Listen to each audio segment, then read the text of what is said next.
சித்திரை கனி இன்னைக்கு தமிழ் புத்தாண்டு வாழ்த்துக்கள் அனைவருக்கும். சரி இன்னைக்கு என்ன சாமி கும்பிட்றதுக்காக பண்ண போறீங்க எல்லாரும்? இன்னைக்கு சாமிக்கு வந்து அறுசுவை விருந்து சரி சமைச்சிட்டு இருக்கிறோம்பா. சமைச்சு சாமிக்கு படைக்க போறோம். அதுல என்னென்னன்னா ஃபர்ஸ்ட் பாயசம், ஜவ்வரிசி பாயசம், அப்புறம் பாத்தீங்கன்னா தயிர் சாப்பாடு, புளி சாதம், மாங்காய் சாதம், லெமன் சாதம், தக்காளி சாதம். இந்த 6 சாப்பாடு செஞ்சு இன்னைக்கு சாமிக்கு நாங்க படைக்க போறோம். அது எப்படி எல்லாம் ஒயிட் சாதம், சாம்பார், பார்க்கலாம். பருப்பு எல்லாம் கலந்து சாப்பிட போறோம் இன்னைக்கு சாமிக்கு மட்டும். சரி பாப்போம் எப்படி செய்றாங்கன்னு. வந்துட்டேன். வா வா வாங்க வாங்க. என்ன வேலைப்பாடுகள்லாம் நடந்துட்டு இருக்குமா? இது வந்து ஜவ்வரிசி பாயாசம் ரெடி ஆயிடுச்சு. ஜவ்வரிசி பாசிப்பருப்பு பாயாசம் ரெடி ஆயிடுச்சு ஒரு பக்கம். ஓகே. ஒரு பக்கம் சாம்பார் பருப்பு சாம்பார் ரெடி ஆயிடுச்சு. ஒரு பக்கம் வந்து முந்திரி பருப்பு அக்கா வறுக்கறதுக்கு எடுத்து வச்சிருக்கிறா. எண்ணெய், தக்காளி சாதம் ரெடி ஆயிடுச்சு. இன்னும் நம்மளுக்கு சித்திரை கறிக்கு சித்திரை சாமி கும்பிட்றதுக்காக எல்லாம் ரெடி பண்ணிட்டு இருக்கிறோம். ஒன்னொன்னா என்னன்னு பார்க்கலாம். ஓகே சரியா? சூப்பர். அதாவது பார்த்தீங்கன்னா மக்களே, இன்னைக்கு எங்கள் அம்மா வருடப்பிறப்பு அப்படிங்கிறனால ஏதோ போட்டு செஞ்சுட்டு இருக்கிறாங்க. எங்கள் அப்பா இப்போ தான் வந்து பார்த்தீங்கன்னா கடைக்கெலாம் போயிட்டு வந்து எங்கள் அம்மாவை திட்டிகிட்டு இருந்தாங்க. இதெல்லாம் முன்னாடியே சொல்ல மாட்டேன்னு. அதான் போன வீடியோலேயே சொன்னேன்ல கைஸ். இன்னைக்கு வந்து எங்கள் அப்பாவே மாட்டிக்கிட்டாரு. மாங்காய் சாப்பாட்டுக்கு 2 மாங்காய் வாங்கிட்டு சொன்னேன்ப்பா. பிஞ்சு மாங்காய் நைனா வாங்கிட்டு வந்துருக்காருப்பா. இது வந்து வடக்கி. ஆமா வடக்கி. சூப்பர். இப்போ வந்து பார்த்தீங்கன்னா இவங்க வந்து இவ்வளோ டிஷ்ஷு செய்கிறாங்க. ஒரு காம்படிஷனில் கலந்துக்கிறவங்க கூட ஒரு மாஸ்டர் செஃப்பில் கலந்துக்கிறவங்க கூட இவ்வளோ டிஷ்ஷு செய்ய மாட்டாங்கன்னு நினைக்கிறேன். இவ்வளோ டிஷ்ஷு செஞ்சு இப்போ என்ன பண்ண போகிறீங்க? இங்கே திரும்பி எல்லாம் சொல்லி பேசுங்க பார்க்கலாம். அங்கே இங்கேயே அவங்களோட அலப்பறை தாங்க முடியல.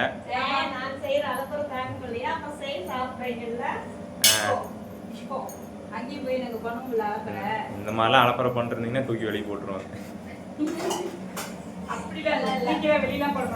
சாம்பார் பேச்சு போனாலும் சாப்பாடு விஷயத்துல கவனமா இருக்கணும்லப்பா. சாம்பார் இறக்கிட்டு அடுத்து சாதம் என்னென்ன சாப்பாடு கிளறத காமிக்கலாம். பார்க்கலாம். இப்போ வந்து பார்த்தீங்கன்னா அடுத்த டிஷ்ஷுக்கான ப்ரிப்பரேஷன் நடக்குது மக்களே. என்னம்மா பண்ணுற? தயிர் சாதத்துக்கு ரெடி பண்ணிட்டு இருக்கிறேன்ப்பா. தாளிக்க போறேன். தாளிச்சு கொண்டு போய் அதை ஊற்றணும். தயிர் சாதத்தில் அதுக்கு எண்ணெய் ஊற்றிருக்கேன். ஃபஸ்ட்டு ஸ்டெப்பாக எண்ணெய் ஊற்றிருக்கேன். எண்ணெய் காஞ்சதுக்கப்புறம் நம்ம கடுகு.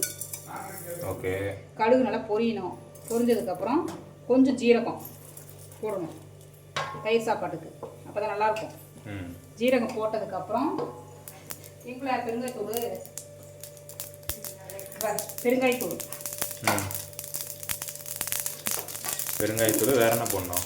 கடலைப்பருப்பு கொஞ்சம் போட்டுக்கணும்பா. கடலைப்பருப்பு போட்டுட்டு சரி அதுக்கப்புறமா பெருங்காயத்தூள் போடணும்.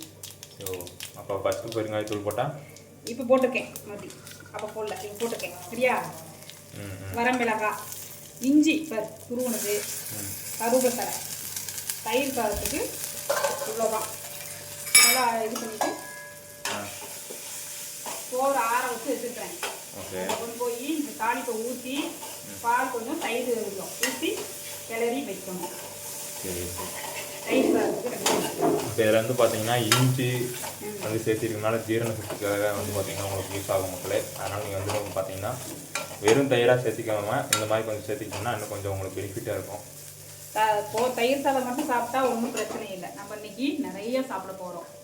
வடை, பாயசம், பலகாரம், சாப்பாடு, அது இது நிறைய சாப்பிட போகிறோம். சரி. ஏன் நீ என்ன பண்ணுற? அது புளி சாதத்துக்கு தொக்கு ரெடி ஆகிட்டு இருக்குப்பா. சரி ரெடி ஆகட்டும். கார வடைக்கு கண்ணு இங்கே பாரு என்னென்ன போடுறோம். வேறு நல்லா வடைப்பருப்பு நல்லா ஒரு மணி நேரம் ஊற வச்சு எடுத்துக்கணும்பா. இஞ்சி, பச்சை மிளகாய், பூண்டு அதெல்லாம் அப்படியே குறப்பாக அரைச்சி எடுத்துக்கணும் ஃபஸ்ட்டு. அதுக்கப்புறமா வெங்காயம்லாம் நறுக்கி போட்டு வடை சுடும்போது நான் எப்படின்னு காமிக்கிறேன். சொல்லும் போதே அப்படியே பார்த்தீங்கன்னா சாப்பிடும் போல இருக்கு. கார வடைக்கு ஆனால் என்ன பண்ணுறதுங்க, சாமி கும்பிடணுமா? சாமி கும்பிட்ற வரைக்கும் கையில் தொடக்கூடாது, சாப்பிடக்கூடாது, எதுவும் பண்ணக்கூடாது. சோம்பு போட்டு அரைச்சிக்கணும். எல்லாத்தையும் மறந்துடு உடனே. லெமன் சாதத்துக்கு பருப்பா பச்சை மிளகாய் 2, கொஞ்சம் கொத்தமல்லி தழை, கொஞ்சம் இஞ்சி. இது வந்து குறப்பாக நம்ம அரைச்சிக்கிறோம்.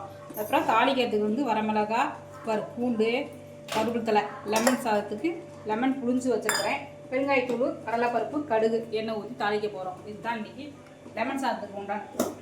சரி அடிச்சுட்டு தாளிச்சு ஃபஸ்ட்டு வடச்சட்டி வச்சு நல்லெண்ணெய் ஊற்றிக்கலாம்ப்பா. கொஞ்சம் நல்லெண்ணெய் வந்து லெமன் சாதத்துக்கு கொஞ்சம் ஒரு ஸ்பூன் ஜாஸ்தியாக, எப்பயும் தாளிக்கிறத விட ஒரு ஸ்பூன் ஜாஸ்தியாக ஊற்றிக்கலாம். எண்ணெய் ஒன்று மட்டும் நல்லா தெரியுது, இன்னைக்கு எல்லாத்துலேயும் எண்ணெய் போட்டு தாக்கிட்டாங்க. எண்ணெயெல்லாம் கம்மியாக தான்ப்பா இருக்குது இன்னைக்கு. அதுதான் ஒரு ஸ்பூன் அதிகம், அவ்வளோதான். ஒரு ஸ்பூன் அதிகம். ஜிம்முக்கு போகிறவங்களுக்கு தான் தெரியும் எண்ணெய் எவ்வளோ புரியுதுன்னு. அப்புறம் எண்ணெய் காய்ச்சதுக்கப்புறம் கடுகு, உளுத்தம்பருப்பு பொரிட்டோம்பா. பொரிஞ்சதுக்கு அப்புறம் தான் அடுத்து சேர்க்கணும். என்ன சேர்க்க போறீங்க அடுத்தது வந்து பார்த்தீங்கன்னா கொஞ்சமாக பெருங்காயத்தூள், அப்புறம் மிளகா, பூண்டு, இது அப்புறம் நம்ம இதை அரைச்சோம் இல்லையா, அந்த இஞ்சி பச்சை மிளகாலாம், அது கொஞ்சம். சரி, அப்புறம் லெமன் சாறு தான் அதுக்கு முக்கியமே, அதே சொல்லவே இல்லை. லெமன் சாறு கடைசியாக தான் இறக்கி ஆட் பண்ணணுமா? சின்ன வெங்காயத்தை காணும். சின்ன வெங்காயம் போடுறதில்லப்பா இதுக்கு. அப்புறம் வந்து பார்த்தீங்கன்னா எனக்கு பிடிக்கும். உங்களுக்கு பிடிக்குமா? இன்னைக்கு வந்து நம்ம சாமிக்கு செய்யறதுனால சின்ன வெங்காயம் போடல. உங்களுக்கு நான் தனிப்பட்ட முறையில் நான் அதுக்கப்புறம் சின்ன வெங்காயம் போட்டு நல்லா நான் செஞ்சு தரேன். நாள் போடுறேன், சரியா? ஃபஸ்ட்டு எண்ணெயில் இதை வறுத்துப்போம். அந்த கொத்தமல்லி, பச்சை மிளகா, இஞ்சிலாம் போட்டோம் இல்லையா குறப்பா, அதை நல்லா வந்து எண்ணெயில் பச்சை வாசனை போக வணக்கிறோம். வணக்கிட்டு அதுக்கப்புறம் பூண்டு, பச்சை மிளகா, வரமிளகா, கருவேப்பிலை எல்லாம் ஆட் பண்ணிக்கிறோம். இதுலேயே கொஞ்சம் மஞ்சள் பொடி கொஞ்சம் ஆட் பண்ணிக்கிட்டோம். நீ அப்ப இருந்து டொருன்னு போட்டு இதை அரைச்சி இருந்தேக்க என்ன இருக்காது? வடப்பருப்பு அரைக்கிறோம்பா, அது மிக்சிச்சாரு ஓடவே மாட்டேங்குது, முள்ளு கொஞ்சம் இதுவாக இருக்கு. கடையில் போய் மாற்றிட்டு வராங்க. இந்த மிக்சி வந்து வேணும்னு சொல்லி அவங்க தான் வாங்கினாங்க. இப்போ இதுவே அரைக்க மாட்டேங்குதுன்னு சொல்றாங்க. யார் முள்ளு வந்து இதுவாயிடுச்சுப்பா.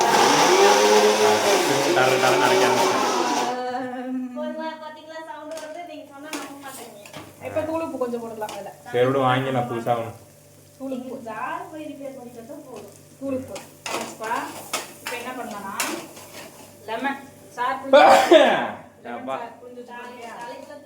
இதே விட்டுறலாம். என்ன பண்ணுறதுங்க, வீடியோ எடுக்கிறதுன்னு சொல்லிட்டு இதை ஆஃப் பண்ணி வச்சிடுறாங்க. அதனாலே வந்து இங்கே எல்லாம் புகையாயிடுது. சிமினி போட்டால் சவுண்டு வருது, போட்டலாமா? போட்டு சவுண்டு எவ்வளோ சவுண்டு வருது. சிமினி சவுண்டு வந்தால் பேசுறது எதுவுமே கேட்க மாட்டேங்குது. அதனால சிமினி ஆஃப் பண்ணி வச்சிருந்தேன். சிமினி ஆஃப் பண்ணால் தாளிக்க முடியல, எல்லாம் தும்ப ஆரம்பிச்சிடறாங்க. வீடு கூட புகையாயிடுது.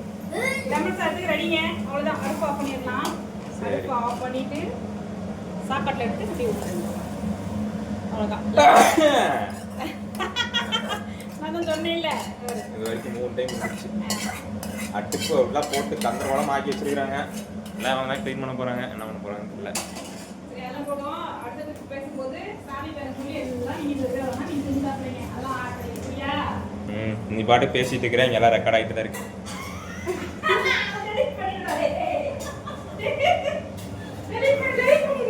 டெலிட் பண்ணுறதா கைஸ் பாருங்க. எங்கள் அம்மா வந்து எல்லாத்தையும் ஸ்கிரிப்ட் போட்டு வச்சுருக்காங்க.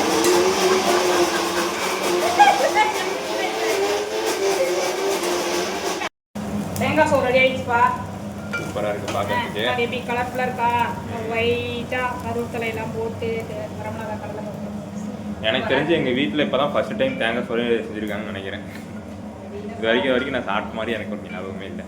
செஞ்சு கொடுத்துருக்கிறேன் சின்ன வயசாக இருக்கும்போது. டிஃபன் பாக்ஸ்லாம் உங்களுக்கு ஞாபகம் இல்லை? அப்படியா? சரி, ஆனால் ஏதோ ஒன்று கடவுள் பேருன்னு சொல்லிட்டு நீங்கள் எப்படியும் ஒரு 7-8 டிஷ்ஷு செஞ்சு சாப்பிட போகிறோம் அன்றைக்கி, அப்படி தானே? அப்படிலாம் இல்லைப்பா, முன்னோர்கள் சொன்னது தான் இதெல்லாம். அதாவது சித்திரக்கனி தான் இப்படிலாம் சாமிக்கு கொடுத்து படைச்சு சாப்பிடணும் நீங்கள் அப்படின்னு சொன்னது தான். அதுதான் தெரியும். ஆனால் அது ஏன் எதுக்குன்னா எனக்கு தெரியாது. அதனால நான் சமைச்சிட்டு இருக்கிறேன். நீங்கள் வெற்றி கொஞ்சம் சாமிக்கு படைக்க. நீங்கள் முருகருக்கு கூட உட்கார்ந்த நாள் தான் சொல்கிறாங்க. முருகருக்கு மாயைக்கலாம். சரி சம வாங்க. எல்லா அறுசுவைகளிலையும் எல்லாம் ரெடி ஆயிடுச்சுங்க, தயாராகிடுச்சுங்க. இப்போ நாங்கள் சாமிக்கு இதை வச்சு படைக்க போகிறோங்க.